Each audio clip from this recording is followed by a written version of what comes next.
that I'm going to be sharing what exactly do you need to know if you are um, in a job that you don't like, really, an unaligned job that feels unfulfilling. I'm going to be breaking down the six specific things that you need to know before you leave that job.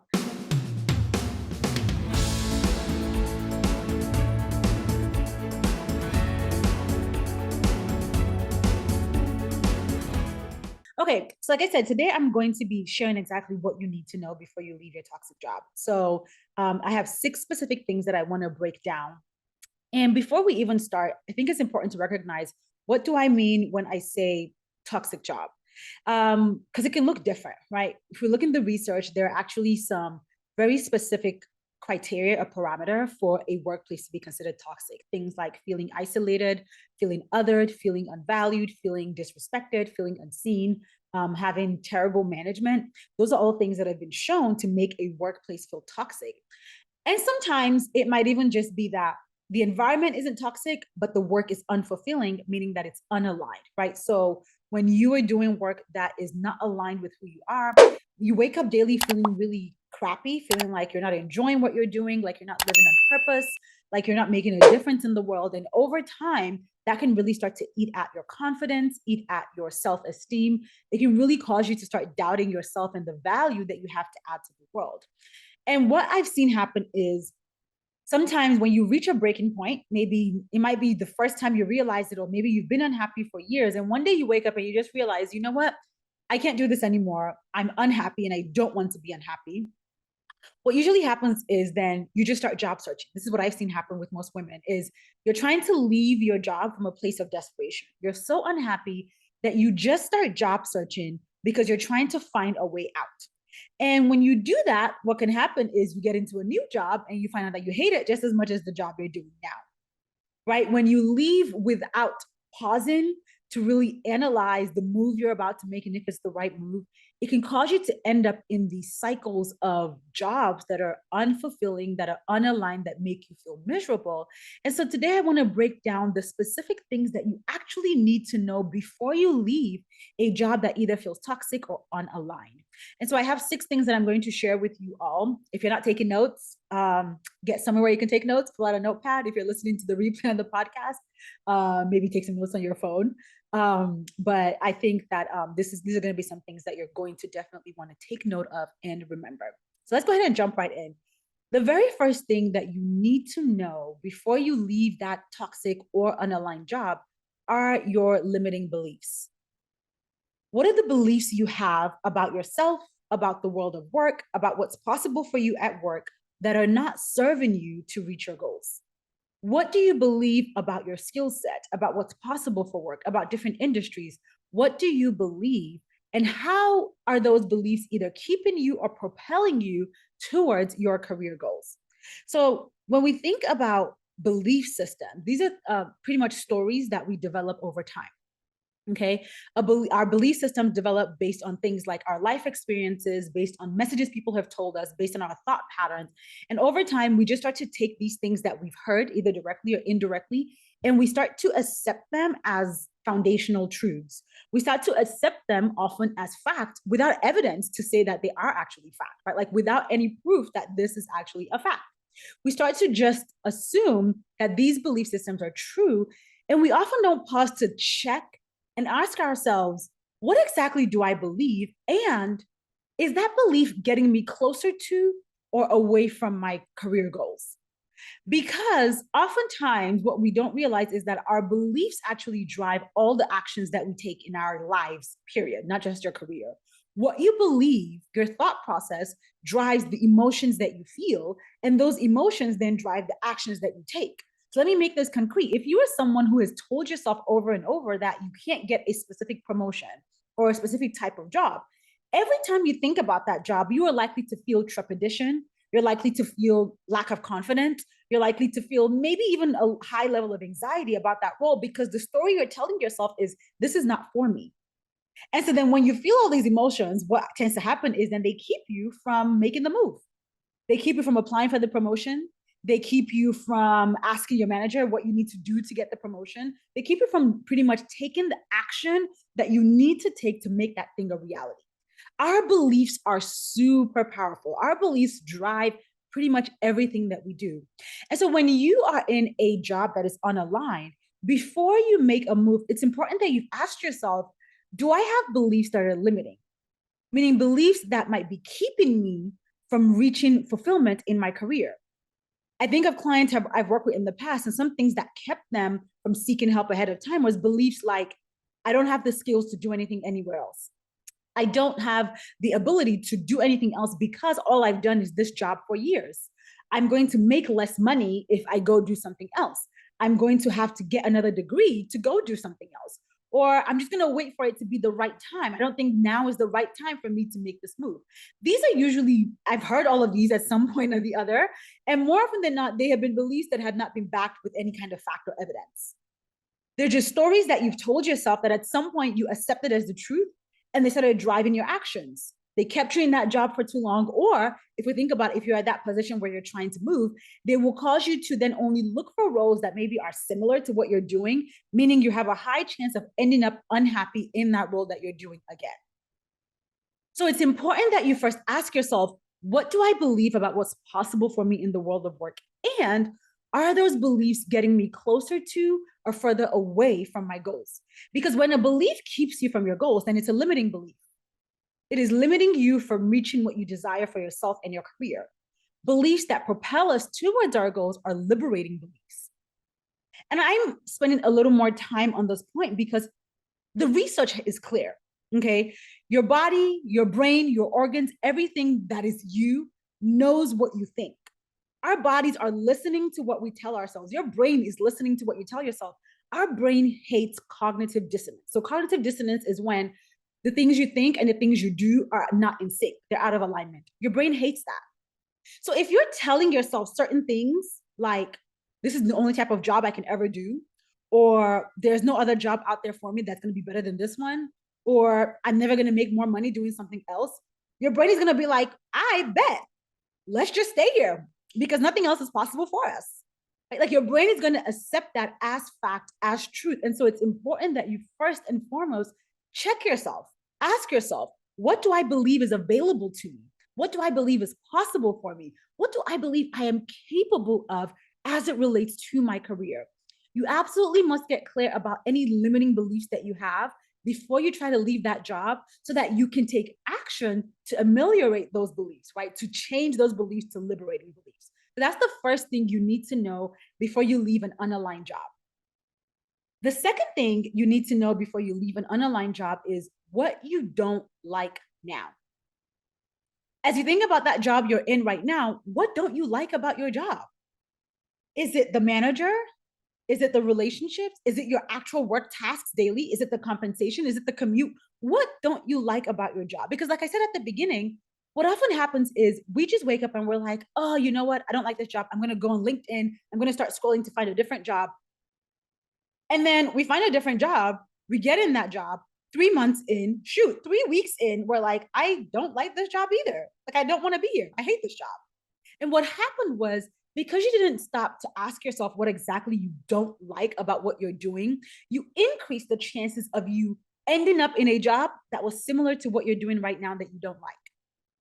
You increase the chances of you ending up in what I call this dissatisfying career cycle, where you keep bouncing from job to job to job, and each one is either as or more miserable than the other. And you're asking yourself, why am I so unhappy? Like, I thought I did all the right things. I looked for a new job. I looked on LinkedIn. I read the description. I did research on the company, but here I am and I'm unhappy again.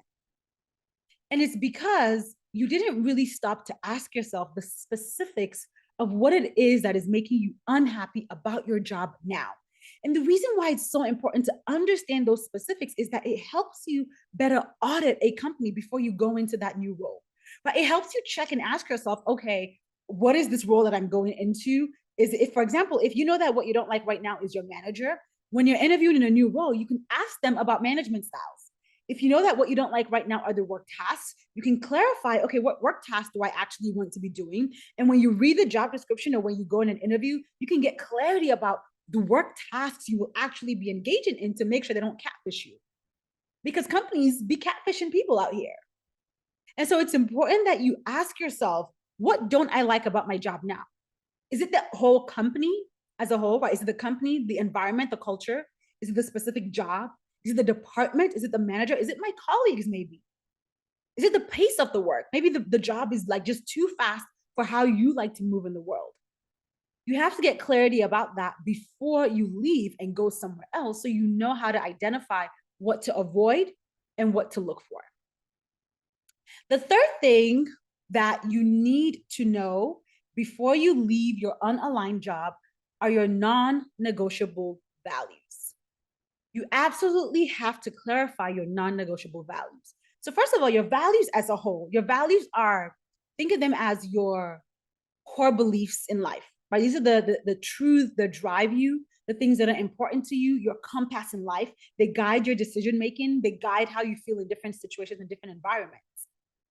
When I say non-negotiable values, I'm now talking about the specific values that when it comes to a work environment, absolutely cannot be violated. Because we all have many values. We all have many things that are important to us. And your job will not always meet or satisfy those values, or all your values, I should say. So your non-negotiable values are those key values that if a job violates this value, guaranteed 100%, you're going to be unhappy. What are your work boundaries? Is it the compensation? Is it diversity? Is it honesty and integrity? Is it, what am I thinking of? Spirituality, morality, right? Like, what are the things that you think of as your work boundaries where when you think about the times now at work when you have felt really sort of offended and affronted, when you look back, you realize that there was a specific line that was crossed. There was a specific value that was violated, a specific boundary that was violated. When you look at those things, you start to pinpoint, okay, this is a non-negotiable for me. Wherever I go next, absolutely cannot violate this value, because if they do, I know guaranteed that I will be unhappy. So your non-negotiable values serve as a boundary that helps you really figure out, okay, is this company environment going to be right for me? Is this industry even going to be right for me? You absolutely must clarify your non-negotiables before you leave any kind of unaligned work environment. The fourth thing, number four, thing that you need to know before you leave that unaligned job are your zone of genius interest areas. So your zone of genius interest areas refers to those topics, those ideas, those concepts that just really enthrall you, that really engage you. Like when you're researching it, when you're working in it, when you're thinking about it, you get lost in time. Like you really just get sucked into the work that you're doing. And your interest areas are important because that is what determines or defines if you will be engaged and motivated in the work that you do. And engagement is so crucial for feeling fulfilled and aligned in your work. If you are not engaged in the work that you're doing, if you're not engaged in the work content, you're not engaged in the mission the company has, you're always going to feel sort of disjointed from the work. You're going to feel bored with the work. You're going to feel unmotivated to do the work, to show up in excellence. You're going to feel like, why am I even here? Right? Like you're just going through the motions day in and day out. Your zone of genius interest areas is pretty much what hooks you into the job that you're doing, that keeps you feeling engaged, feeling alive, so that when you're doing the work, it's like it pours back into you because your energy level rises. When we are operating in our zone of genius, it's when we are likely to enter what we call a state of flow. And this doesn't happen all the time at work, but you are more likely to experience state of flow when you're operating in your zone of genius. And so understanding what that is for you will allow you to identify the specific types of roles and industries that make the most sense for you to transition into when you're trying to leave that job you're in now. And so it's important that you really understand, what am I interested in right now? What are the different topics, ideas, and concepts that really pull me in that I can research for hours, I can learn about for hours, because you're going to want your work to be sort of aligned with those topic areas. This one is also important because I've worked with a few women who, or even just here on Instagram, like people have come and they'll say things like, I'm just trying to find my passion, or like, I'm so bored at work, I'm not engaged, I'm not motivated, I'm trying to figure out what my passion is because I lost my passion. And I'm always like, okay, first of all, Your passion is not a set of keys that you lost, so there's nothing to find. But second, when we think about passion, passion is defined as an intense desire in something, an intense interest in something. Your passion comes out of your interests. And so if you are not clear on what your interests are, it makes it more difficult for you to ever figure out, or I should even say, unlock what your passion is. Because your passion is the fruit that grows out of the seed that is your interests. Because we all, similar to values, we all have many things we're interested in. I think, take myself, for example, I'm interested in career, which is why I do this work, but I'm also interested in plants and TV shows and books and makeup and jewelry and fashion. But am I going to go become a horticulturist because I love plants? No. Or like, I don't have like, I mean, I like doing it in my free time. I like taking care of my plants, but I don't really have an intense desire to get paid to take care of plants or to get paid to teach about plants. So when we think about interest, when we think of all the interests we have, the ones you start to spend the most time in, the ones that really hook you, as you go deeper into your interest, as you spend time learning about something, growing in it, whether this may be you're watching YouTube videos about it, you're reading books about it, you are going to conferences around it, you're doing work related to it. The more time you spend with an interest, the more you start, I should say, the more your passion really starts to unlock itself. Because it's like all that learning, if you think about that analogy I used at the beginning, if you think of your interest as a seed and you plant all these seeds, so the one that you are spending time learning about, watching videos about, researching, all of that good stuff, think about it as you're watering the seed, you're pulling out the weeds. And over time, at the beginning, you might be wondering, okay, nothing's happening when I'm doing all this work. But really, the work is happening below the surface. The roots are growing. When we think of it, if I come back to plants, because yeah, once I bought like all my plants, I started learning about them, the roots are growing at the bottom. And so on the surface, it looks like nothing is happening. But one day you see this little bud come out of the soil. And then over time, it starts to grow and it germinates into this big plant or this big seed.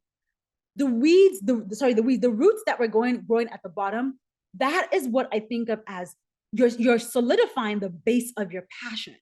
And so when the plant comes out on the surface, that is in itself passion. The plant came out of your interests, but you had to spend time on the interest. You had to learn about it. You had to go deeper into the interest for you to unlock the passion. And so if you've ever found yourself saying, I'm trying to figure out my passion, I'm trying to find my passion so I can find work I love, you're going to be looking for your passion for a long time. I mean, like, it's not funny, but it's like passion doesn't just magically drop in your lap. Passion is revealed while you are actively in action, and usually in action with your interests. And so it's key that you clarify what your interest areas are, specifically your zone of genius interest areas, before you leave that unaligned job. Okay? Number 5 thing that you need to know before you leave that job you hate is how to articulate your high power transferable skills. You absolutely need to know how to articulate your high power transferable skills before you leave that job you hate. And for you to be able to articulate something, you have to know what that thing is, right? Like you can't articulate what you don't know. So the first step is, what exactly are your high power transferable skills? Well, we know that transferable skills are those skills that can go from one context to another. So it's skills that you have in one space that you can use in multiple other spaces. But here's the catch, and this is especially true for you if you've been in your career for 8, 10, 12 years, you have developed a lot of skills over time. Okay, you have multiple skills. But does having a skill automatically mean that you actually enjoy using that skill in your career? Not necessarily.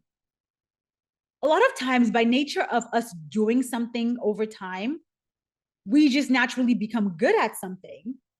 But if you do anything long enough, you will eventually become good at it. Even the things you don't hate. Or actually, even the things you hate, even the things you don't like is what I meant to say. So being good at something is not a metric for if you actually enjoy it. Your enjoyment of the thing, how you feel when you do it, that is what determines if you actually enjoy it. So high power skills are those skills that when we use them, we actually feel good about ourselves. those skills that make us come alive, that make us really light up and feel strong and powerful and confident. All the skills you have are not high power skills. I remember about like 2 years ago or so, I think I want to say 2 years, I once worked with a client who had been in finance for years. And she said she kind of fell into finance because she had always been good at math, like just calculations, computations came naturally to her. And so at some point, somebody said, finance might be a good place to be in. And so she transitioned into finance. And when she came to me, it was because she had been in finance for about 8 years. She wasn't happy. And in doing our work, one day she said, I realized that even though I'm good at math, I don't really like it. And I was like, yeah, I figured that out pretty early into our work together. And that doesn't say anything bad about you as a person if that resonates, because this is something that is really fostered in society, where whether it's as a kid, somebody says something like just an offhand comment, oh, you're so good at talking, you should be a lawyer. Or you're so good with people, you should be a counselor. People make comments like that all the time. But being good at something, again, is not a metric for enjoyment. So your high power skills are of all the skills you have. And again, I'm sure if you've been working for minimum 4 years, you have multiple skills. But do you enjoy using all those skills? The answer more often than not is no. And so you need to pause before you leave that job. It's important that you pause and ask yourself, of all the skills that I have, which of these skills do I actually enjoy using? Which of these skills actually light me up? Which of these skills actually make me feel good? And then, of these skills that make me feel good, which ones are transferable to a different context? And so once you have that clarity, then the next step is, okay, now how do I articulate that I have these transferable skills to a new context? And that's why I didn't just say you need to know what your skills are to transition out of an unaligned job, because having the skill is not the same thing as being able to articulate it. And if you're trying to go into a new space, get a new job, you have to be able to tell the story of these skills. You have to be able to paint a picture of how you can and will use these skills in a different context. And so it's important that you're able to articulate what your high power transferable skills are, because that will also help you better evaluate roles to determine, okay, as I look at these job descriptions, as I look at these responsibilities, what are the skills that are underlying what this company is asking for? What are the skills that are underlying what these roles are, the responsibilities are? What skills will I need to do to successfully accomplish these roles and responsibilities? So number 5 thing that you need to be able to do is articulate your high power skills in relation to whatever role it is that you're trying to transition into.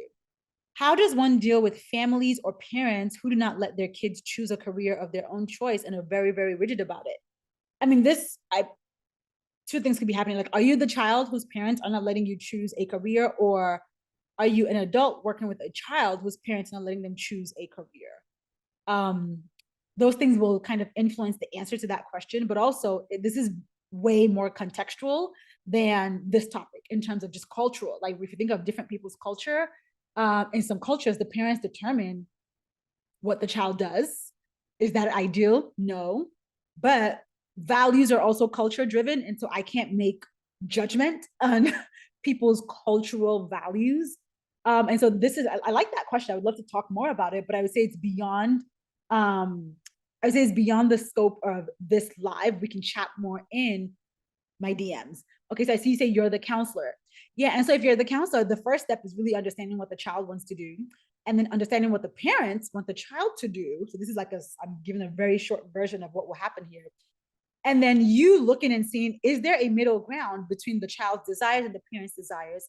If there isn't, we might need to do some mediation, pulling out the mediation skills, but also at the same time, just because the parents don't want the child to do it now doesn't mean they will feel that way forever. And so it's like, are you working with a child in middle school, in high school, in college? Like, there's just so many factors. So yes, DM me and we'll chat some more, because I would love to get more context and give personalized feedback.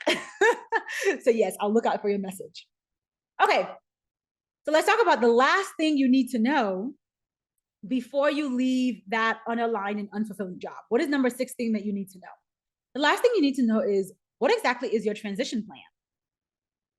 So before you leave that job that feels unfulfilling, that is unaligned, that is making you miserable, what is your transition plan? Because going on LinkedIn and doom scrolling at 2 a.m. and clicking the easy apply button is not a plan. One, you're probably not going to hear back from anybody because that's not a tailored way of job searching. Two, you're going to hear back from people and realize the jobs are unaligned. And then you end up in that cycle I talked about earlier. You need to pause and think, okay, yes, I'm ready to leave this job, but what is my plan? Am I going to need to develop certain skills for the new space I want to go into? What do my finances look like? That's a big one. Because, and this is one thing I tell my clients, you don't want to be making career decisions out of a place of financial desperation. Have I experienced the new thing I'm trying to transition into? Have I tested it out? Have I taken it for a test drive? What is the timeline for my transition? Because one, the average job search takes 3 to 6 months, and that's when you know what job you're looking for, you have the qualifications, you're just jumping into it. 3 to 6 months average. If you are transitioning from one role to another, from one industry to another, like you're making a pivot, your transition is probably going to take you more than that 6 months because there might be skills gaps that you need to close. There's networking that you need to do, relationships you need to build. And so you need to pause and ask yourself, what exactly is my transition plan? What is that going to look like? Am I going to need a bridge job in the middle of this moment of this transition I'm going on? Am I going to need to take a little bit of a hop before I get to the final destination? Like, what is that long-term plan going to look like? And what will I need to do to make that plan a reality? So if your plan is, oh, I need to save up 6 months of savings before I leave this unfulfilling job, what's that going to look like? Where is the money going to come from? Are you going to cut down spending? Are you going to make money on the side somewhere? If you're saying, oh, I need to develop my skill set because the place I need to go in, I want to go into, there's some skills gaps that exist. How are you going to do that? Are you going to take classes? Are you going to watch YouTube videos? How will you market it on your resume when the time comes? So you have to pause and ask yourself, what is my transition plan? How do I plan to get from point A to point B?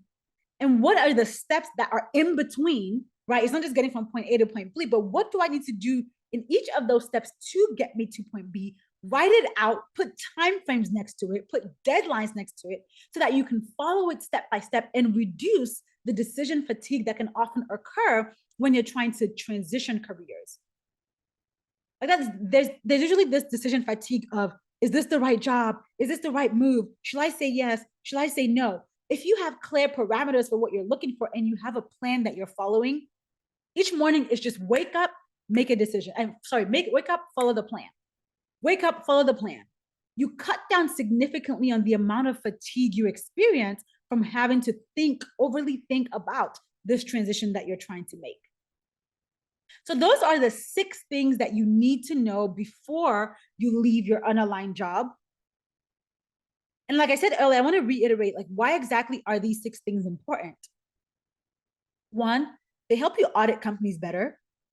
So when you are clear on your values, when you are clear on your interests, when you are clear on your transferable skills, the high power skills, the ones you actually want to use, it makes it so much easier for you to evaluate a role and determine, is this the right fit for me? Is this company right for me? Do I want to go in here? When you have clarity about these things, it increases the chances of you ending up in an aligned role, right? Like I talked about that cycle, that dissatisfaction cycle earlier. When you have clarity, you reduce drastically the chance of you ending up in a job, and then 3 months in, you're like, oh, I'm so unhappy, I hate this job. When you have clarity on these things, it gives you language that you can use to position yourself as an expert. Because if you're trying to transition out of an unaligned job into something more fulfilling, at some point you are going to need to communicate your value add. You're going to need to communicate the skill sets that you have. And you communicate your value add way better when you have clarity. And so knowing what these 6 things are will help you really clarify and articulate what you bring to an organization. Okay, so those are the 6 things you need to know before you transition out of that toxic and unaligned job. I deal with folks that are usually in toxic environments, so I feel like I know too much, and every workplace is meh. A lot of workplaces are meh, but I wouldn't say every. And that's just because by nature of being a counselor, When we say every workplace is mad, then we're speaking in absolutes, and nothing is absolute. That's number one. Absolute language can lead to limiting beliefs. This can never happen to me. I should do this. This always happens. Nothing is absolute in life. So a lot of workplaces are mad, I will agree. A lot of workplaces have terrible management, terrible communication, terrible leadership.